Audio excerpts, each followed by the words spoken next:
There are 4 other aspects, things that we should do. Okay, that's an important question. We've given you all these how-tos during the week. How to do this. How to deconstruct your facade, how to deal with your addictions, how to get into a space where you're open to receiving God's love.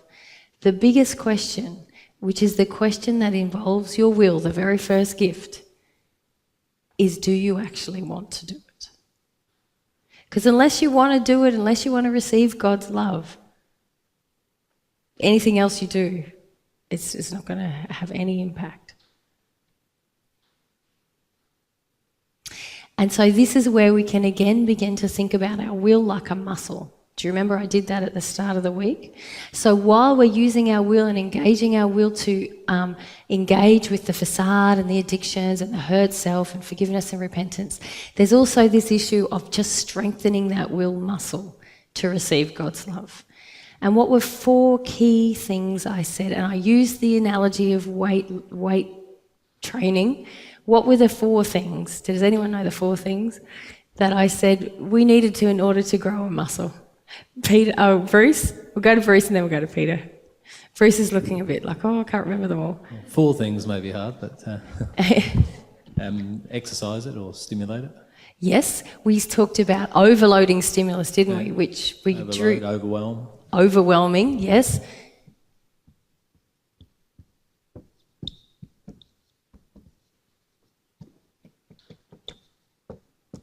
Yep. Repeat. Yes. Repetition. Yep. Now, nourish. Nourish, very good. Yep. And cleanse or truth. Waters of truth, that's right. Truth. Yes. Excellent, thank you. So, we used that analogy for growing the will to love muscle, didn't we? Really quickly, I'm going to ask you what you guys have as ideas for how are we going to, developing this will to receive God's love, engage with overwhelming stimuli, because we know that's going to grow the muscle. Repetition. How are we going to nourish this will to receive God's love? And how are we going to seek truth in that endeavour to support the growth of that muscle to receive God's love? So what do you guys think about overwhelming stimuli? Just a few things that you would do in engaging the will to receive God's love. Jane? Challenge my addictions, I feel. Start challenging myself. Yeah. Okay. So that's a lot of what we talked about previously, like challenging your addictions. How is that going to help you receiving God's love, though? Because the more I start challenging my addictions, so if I get angry, so more emotion's going to come up and I'm going to become overwhelmed emotionally. You are. That's going to help you with the process of deconstruction, I suppose, of addictions and facades. But what about if we're talking specifically about this will muscle to receive God's love? Yep. Jules?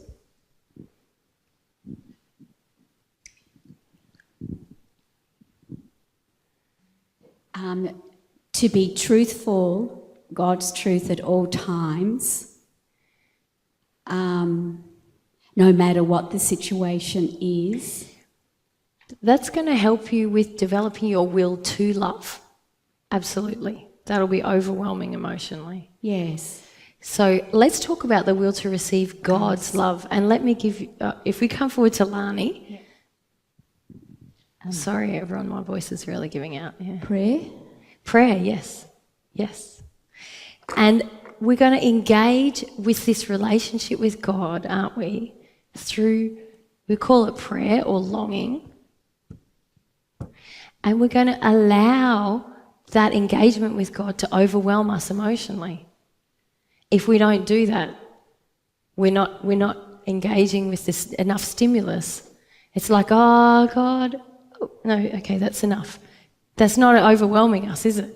If we draw back immediately. And so we're not going to be overwhelmed in that process, yeah? It's like in the Solomon the pageant messages that you and Jesus did. Yep. You're talking about, the prayer, keep repeating. Yes, well, and that brings us to the repetition part of it, doesn't it? So if we talk about a little bit more about the overwhelming stimuli, we're going to engage with God and allow that connection to overwhelm us. Makes sense, doesn't it? Another really key thing that we can do is, in this process of deconstructing all of our stuff, is to keep trusting and honouring that God is placing in front of us the very next thing that we need to deal with if we're going to connect with Him.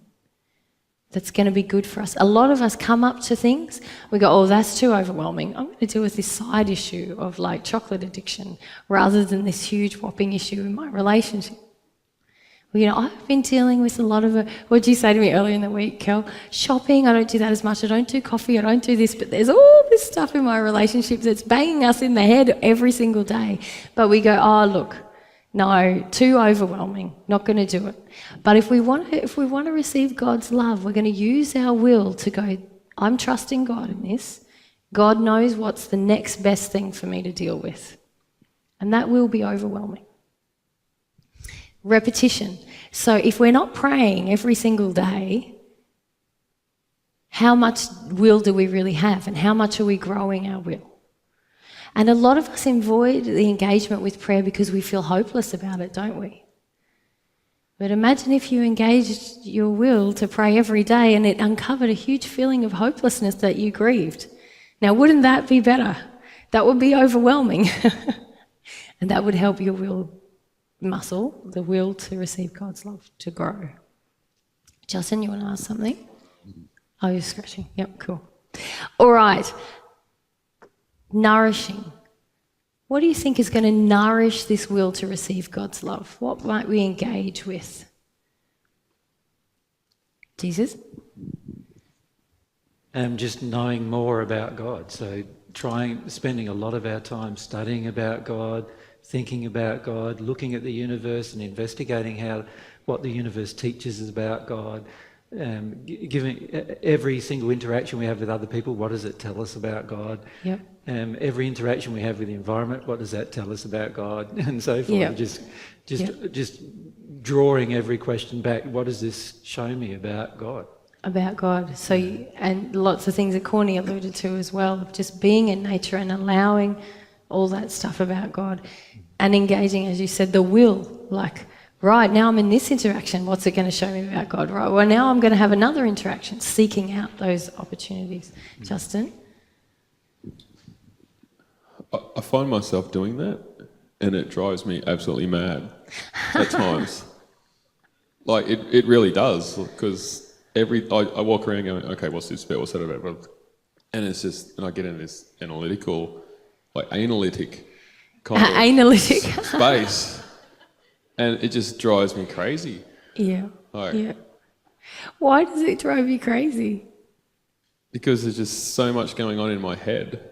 Yeah, and it's not going And it's on in your not. heart. Yeah. Yeah, and I just have to, eventually I just have to go, just one thing, just one, just forget the rest, it'll come back to me later. Yeah. I just need to just block it all out and just go for one. Well, if you focus on one and getting it from your head to your feeling state, that's great. Because it is overwhelming. Like, And so can you see, and this is something that I was trying to help the group with during the week, is like when so much comes at us and we resist, then we go, oh, I've had enough, I can't do it. But if we allow the overwhelm, we end up connecting to our feeling state. Like I can't tell you how many times I've done that in living with Jesus. Like, oh my gosh, it's so much now. You've just told me I really just need to cry about how much that is, And if I didn't have that cry, I wouldn't be open to engaging with the rest of it. So it's a good point you raise, but just let yourself feel the overwhelm rather than like intellectually trying to manage the overwhelm. yeah, actually that's a really good way of putting it too. Yeah, yeah. Okay, cool. All right.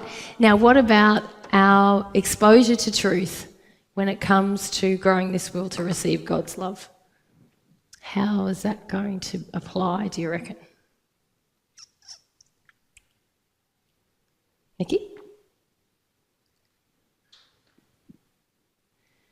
is it to do with the law of attraction? So just to keep all your focus just on everything coming to you? Because I guess if the law of attraction is God's messenger of truth, Yep.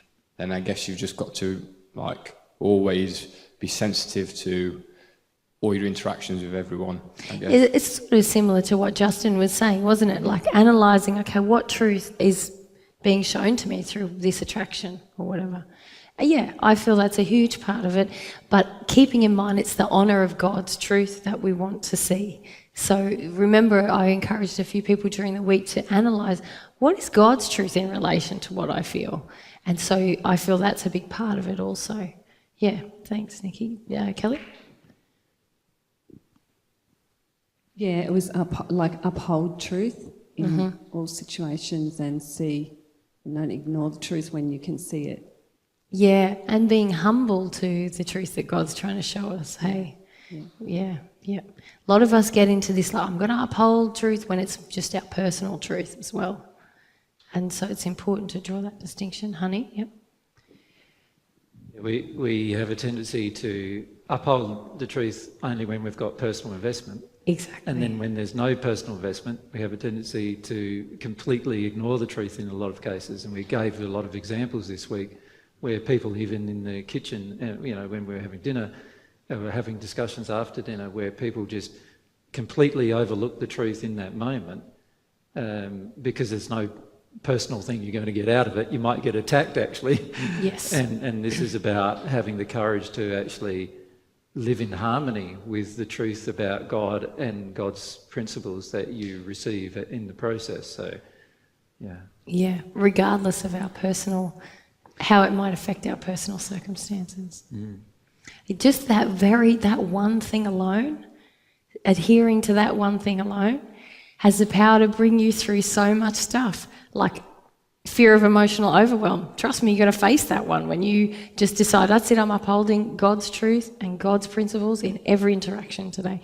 It doesn't matter what's going to happen to me. It doesn't matter how I might be perceived. It doesn't matter, well, I might lose my job, I might lose my relationship, by 4 p.m, my whole life could be changed. And trust me, that's a good way to progress really rapidly and get through your fear of change. You're dealing with your resistance to truth. A lot of lack of faith feelings can come up by midday. Okay, so here's a bit of a summary of things we've just discussed. I'll just let you look at that for a bit, rest my voice a tiny bit.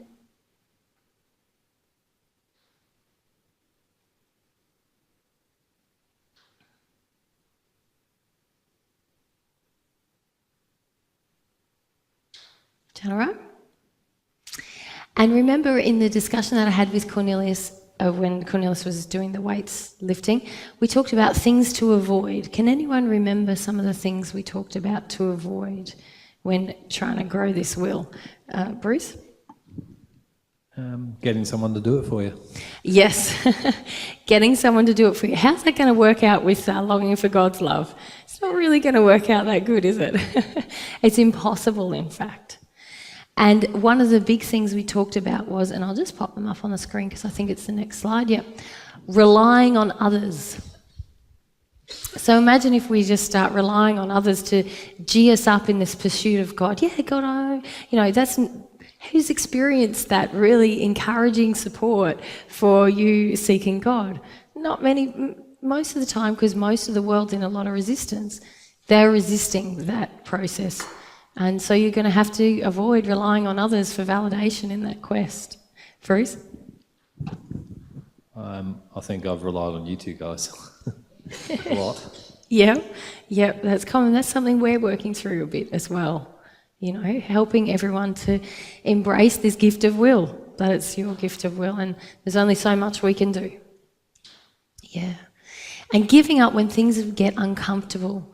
This is so common in our Western society. You just give up and try something different whenever things get a bit challenging. But given that in this quest to receive God's love, we're going to have to deconstruct a lot of things that feel a bit uncomfortable, like our facade and our addictions, and experiencing pain and emotional overwhelm in our hurt self.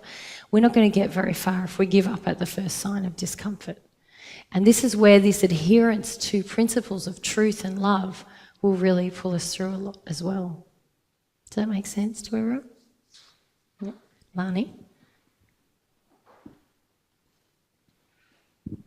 And we've been so conditioned to seek comfort and, make our lives really, smooth and... Yes.